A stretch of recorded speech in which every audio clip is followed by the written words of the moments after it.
আসসালামু আলাইকুম বন্ধুরা, আজকে চলে আসলাম নরসিংদী জেলা সদর থেকে খুব কাছের থানা রায়পুরাতে। রায়পুরার মেথিকান্দা স্টেশনের একদম পাশেই এই তালুকদার বাড়িটি। এই তালুকদার বাড়িটি নাকি জমিদার বাড়িও নামে পরিচিত। এই জমিদারের নাম ছিল সুরেশচন্দ্র পাল। উনি একজন পাল বংশের ছিলেন। স্থানীয় লোকজনের ভাষায় এটি জমিদার বাড়ি, আবার কিছু মানুষ বলল উনি একজন উচ্চপদস্থ জমিদারের কর্মচারী ছিলেন। এই বাসাতেই সবাই কর দিয়ে যেতেন। বাড়িতে তেমন কেউ ছিল না। ভেতরে ঢোকার পর কোনো সারা শব্দ ছিল না, একদম ছিমছাম পরিবেশ। কিছু না চিন্তা করে তাই আমরা দরজা এবং জানালা নক করলাম। ভেতর থেকে একজন বৃদ্ধ মহিলা চলে আসলো, যিনি জমিদারের সুরেশচন্দ্র পাল পুত্রবধূ। উনি কি মানে এই বাড়িটা যিনি ছিলেন আগে, ওনার মানে উনি কি কোনো জমিদার ছিলেন? ওনার মানে বড় তালুকদার ছিল আর কি। তালুকদার বংশের ছিলেন। হ্যাঁ, তালুকদার করেই তখন মানে ছোটখাটো জমিদারি ছিল আর কি। ও আচ্ছা, ছোটখাটো এই এলাকারই জমিদার ছিলেন উনি, না? ওনার নাম, পুরা নামটা আবার সম্পূর্ণ নামটা বলুন। তিনি নাম বাবু সুরেশচন্দ্র পাল। সুরেশচন্দ্র পাল, উনি পাল বংশের ছিলেন। হ্যাঁ, আচ্ছা। আর এমনি কর আদায় করতেন এই এরিয়া, এই এদিকের, না? আচ্ছা আচ্ছা, ভালো আছেন? মানে তখন সেটাকে পুণ্যা বলতো। পুণ্যার দিন সবাই মানে খাজনা দিয়ে যেত এসে। আচ্ছা আচ্ছা, এই বাসায় সেটা একটা অনুষ্ঠান করিয়া একটা, আমরা তো হিন্দু মানে জি জি, আমার একটা পূজা হইতো। ওই দিন সমস্ত হিন্দু মুসলমান যারা ওদের প্রজা, ওরা সবাই এই এলাকার আশেপাশে এলাকার।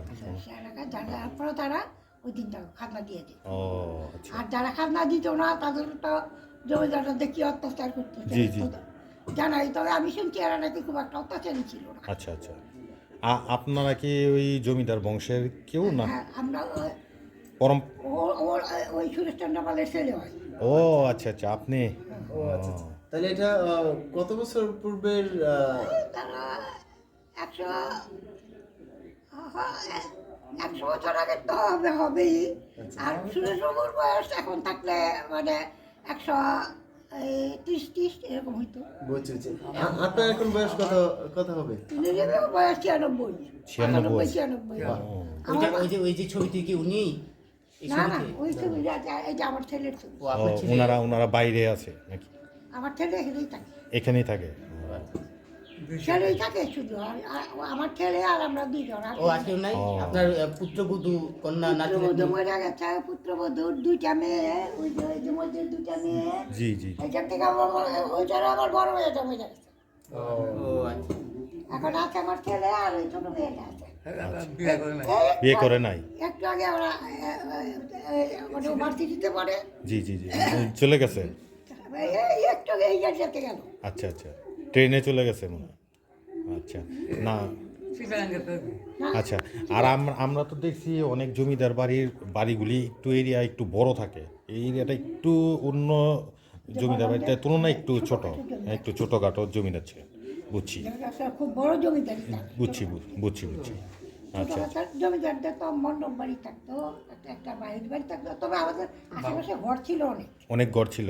ওইগুলি কি মানে দখলে চলে গেছে না এমনি দান করে? ঘরগুলি আমরা বিক্রি করে দিয়েছে? আচ্ছা আচ্ছা, ঘর ছিল বাইরে অনেকগুলো ঘর ছিল। ও ওই পাশে ডান পাশে। টিনের ঘর ছিল। আচ্ছা আচ্ছা। আপনারা কি এখন এখানে রান্না করেন? এখানে শুধু ভাতটা রান্না করি। আমি তো নিচে বসে করতে পারি না। আমার ছেলে ভাতটা রান্না করেছে আর গ্যাসে আমি রান্না করি। আচ্ছা, গ্যাস কি লাইন গ্যাস না এলপি গ্যাস?